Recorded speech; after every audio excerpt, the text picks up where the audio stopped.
नमस्ते बिहार, मैं हूं आपके साथ शिप्रा झा। बुलेटिन की शुरुआत बड़ी खबर के साथ और राष्ट्रपति चुनाव से जुड़ी बड़ी खबर सामने आ रही है, जिसमें एनडीए के राष्ट्रपति उम्मीदवार का ऐलान हो गया है। द्रौपदी मुर्मू एनडीए की उम्मीदवार बनाई गई हैं। झारखंड की पूर्व राज्यपाल हैं द्रौपदी मुर्मू, जिन्हें इस बार एनडीए की तरफ से राष्ट्रपति का उम्मीदवार बनाया गया है।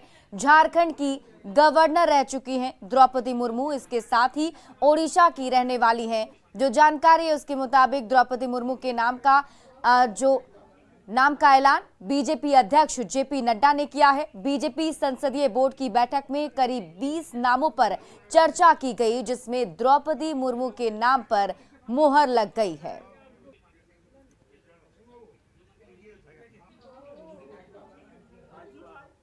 हमें ट्राइबल पर और पहली बार कोई ट्राइबल को भारतीय एनडीए की तरफ से हम कैंडिडेट बना सकेंगे, ऐसा संसदीय बोर्ड, पार्लियामेंट्री बोर्ड का मत था।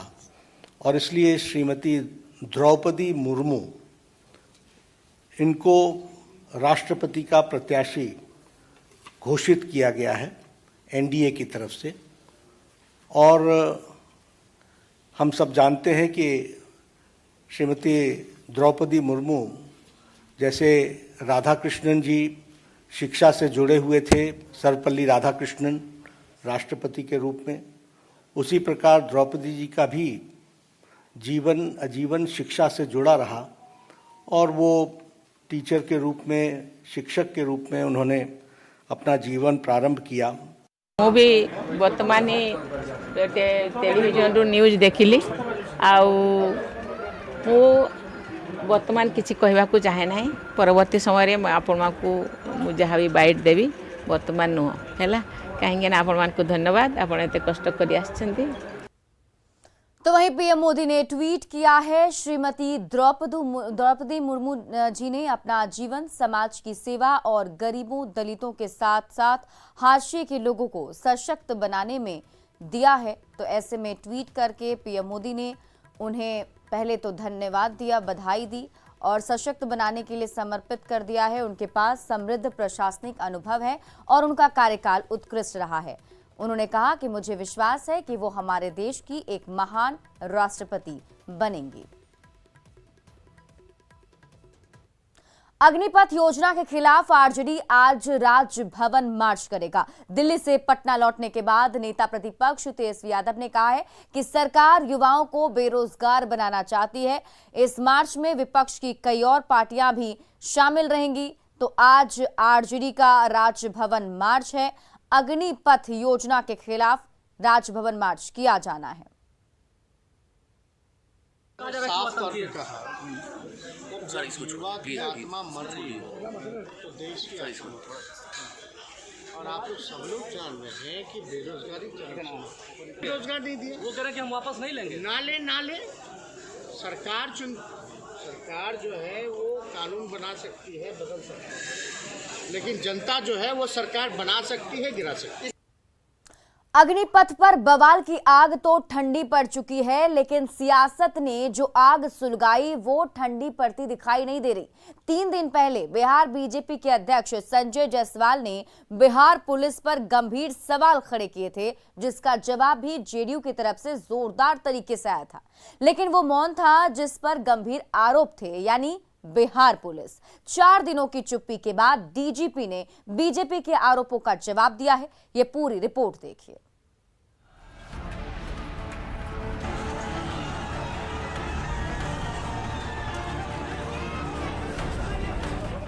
17 जून को बेतिया में बिहार बीजेपी के अध्यक्ष संजय जायसवाल के घर पर हमला।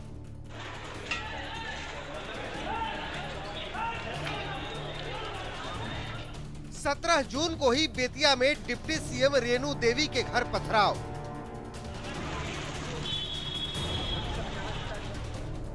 17 जून को ही मधेपुरा और नवादा में बीजेपी के दफ्तर में आग।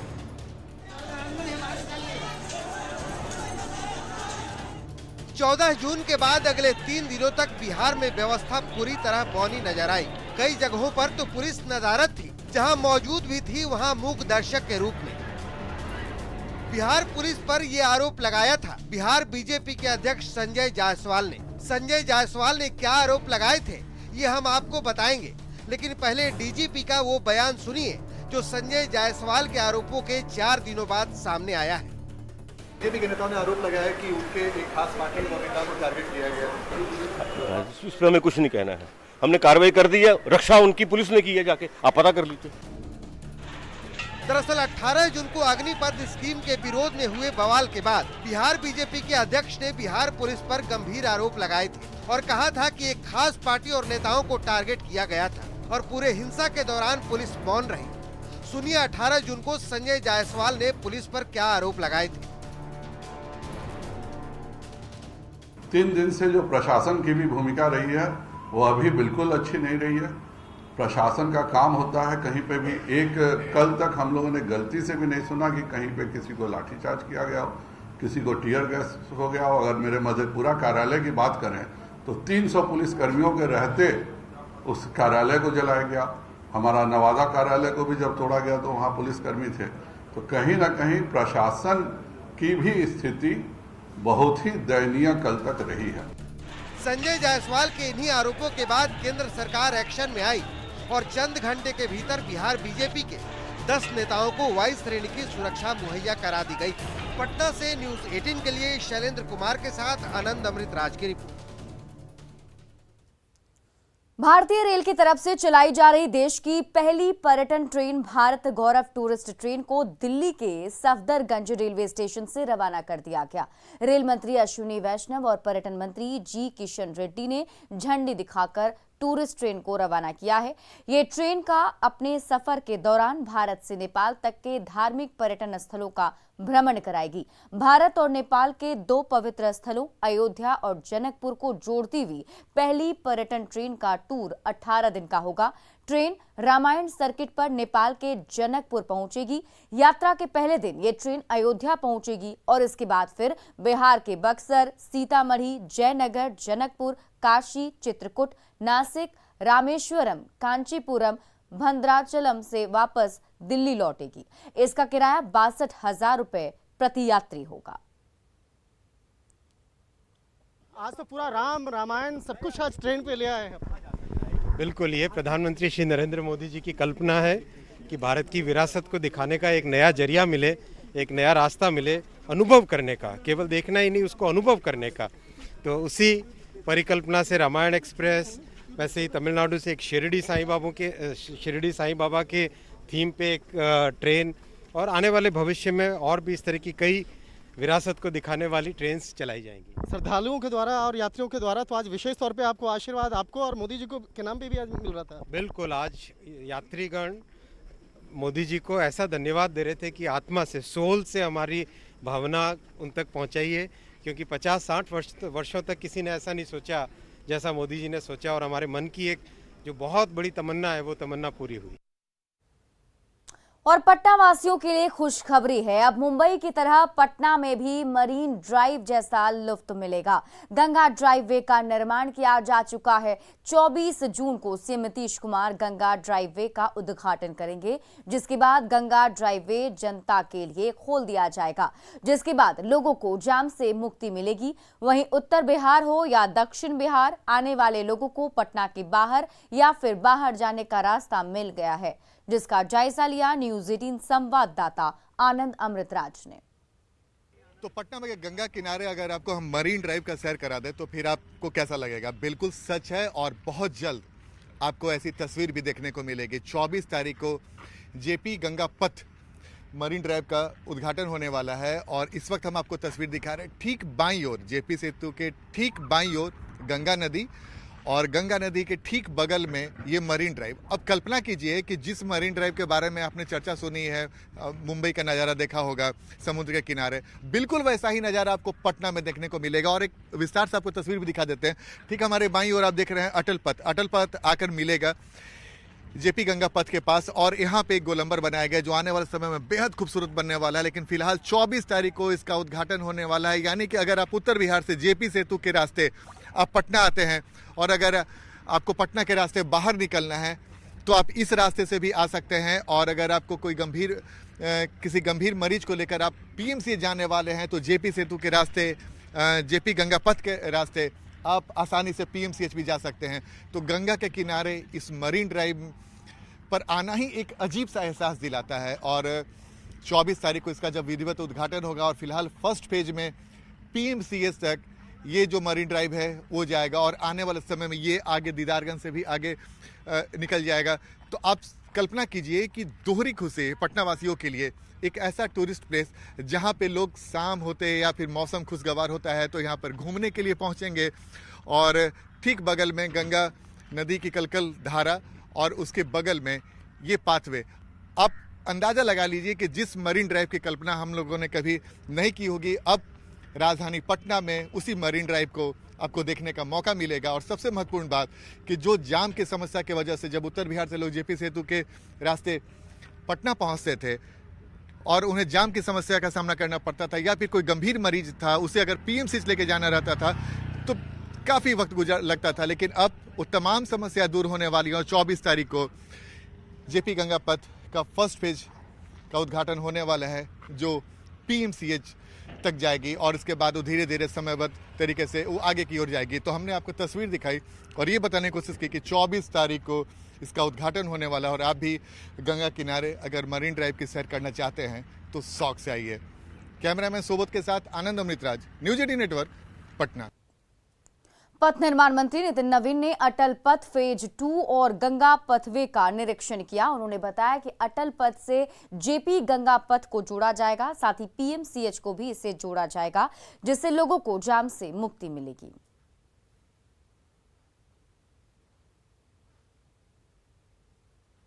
मुख्यमंत्री जी के कर कमलों द्वारा जेपी गंगा पथ का जो फेज 1 है उसका उद्घाटन किया जा रहा है।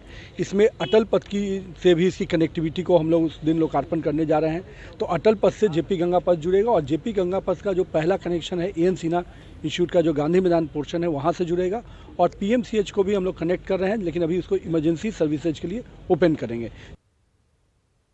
एनएच यानी नेशनल हाईवे का जिक्र आते ही हमारे जहन में चमचमाती चौड़ी सड़कें और उस पर सरपट दौड़ती गाड़ियों की तस्वीर उभर आती है। लेकिन मधुबनी जिले में एक ऐसा नेशनल हाईवे है जिसकी बदरंग तस्वीरें देखकर आप भी दंग रह जाएंगे।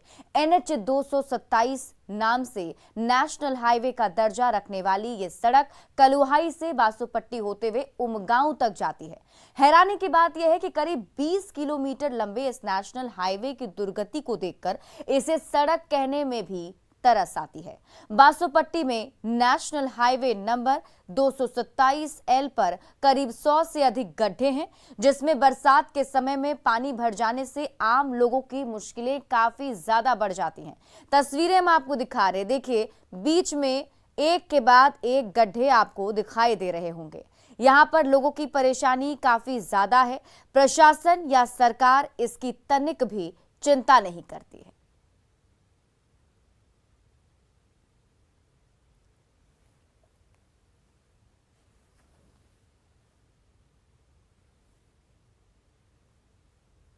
नीतीश कैबिनेट की बैठक में 13 एजेंडों पर मुहर लगी है और बैठक में सीएम दिव्यांग जन सशक्तिकरण योजना के तहत कुल 10,000 लाभार्थियों को ट्राई साइकिल देने को मंजूरी मिली है। इस पर 42 करोड़ रुपए खर्च होंगे। रबी और गेहूं की खरीदारी के लिए 10,000 करोड़ की राशि को मंजूरी मिली है। कृषि रोड मैप के लिए 94.05 करोड़ रुपए की राशि की स्वीकृति मिली है। वहीं 4 डॉक्टरों को सेवा से बर्खास्त किया गया है। किशनगंज सदर अस्पताल में तैनात चिकित्सा पदाधिकारी डॉक्टर जुनैद अख्तर को साल 2017 से लगातार ड्यूटी से गायब रहने के आरोप में सेवा से बर्खास्त करने की स्वीकृति मिली है। वहीं ड्यूटी से गायब रहने के आरोप में किशनगंज के कोचा धामन प्राथमिक स्वास्थ्य केंद्र के चिकित्सा पदाधिकारी डॉक्टर आशुतोष कुमार को भी बर्खास्त कर दिया गया है। पूर्णिया के सदर अस्पताल में तैनात चिकित्सा पदाधिकारी डॉक्टर उमेश कुमार को भी बर्खास्त कर दिया गया है।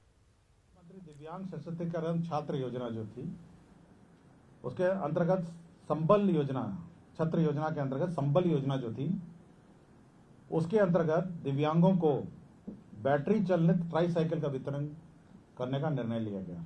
डॉक्टर उमेश कुमार चिकित्सा पदाधिकारी सदर अस्पताल पूर्णिया,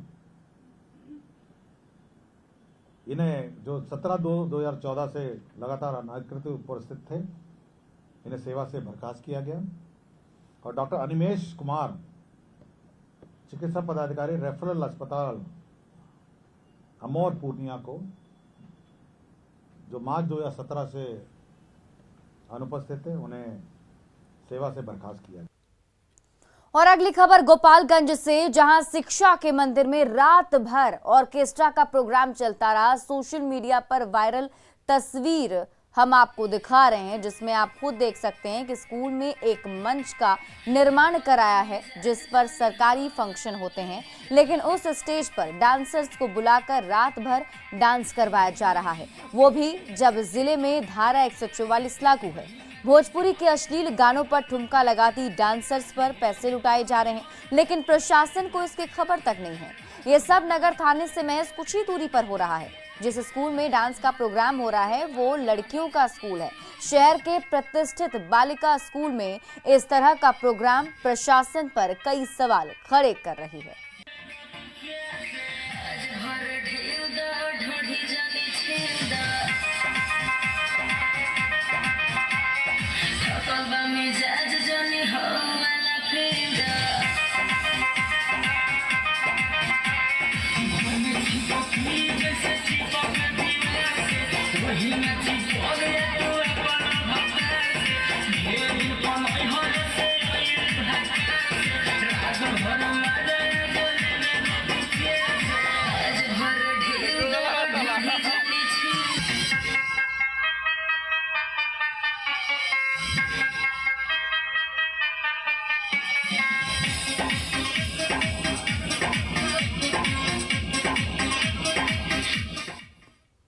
और ये दो तस्वीर हम आपको गोपालगंज के दिखा रहे हैं। देखिए, गर्ल्स स्कूल में रात भर डांस का प्रोग्राम चलता रहा, जिसमें दो डांसर स्टेज पर डांस करती हुई नजर आ रही हैं। और ये दूसरी तस्वीर हम आपको दिखा रहे हैं जिसमें स्कूल के बाहर की तस्वीर है और अंदर में जो कुछ लोग बैठकर वहां इस डांस का लुत्फ उठा रहे हैं, वो तस्वीरें आपके टीवी स्क्रीन पर।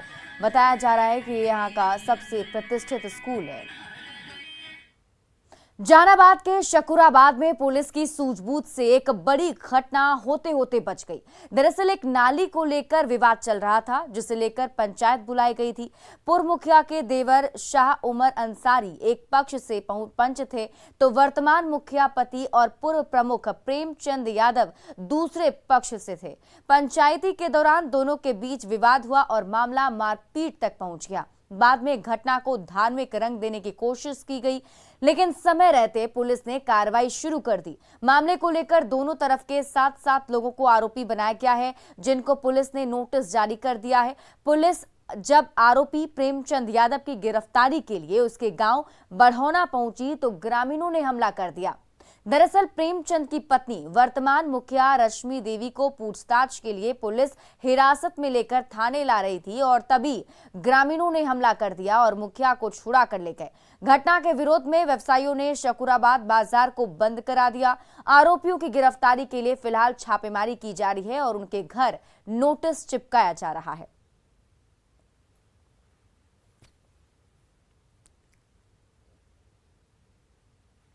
और फिलहाल इस बुलेटिन में अभी के लिए बस इतना ही, लेकिन न्यूज़ 18 बिहार झारखंड पर खबरों का सिलसिला लगातार जारी है।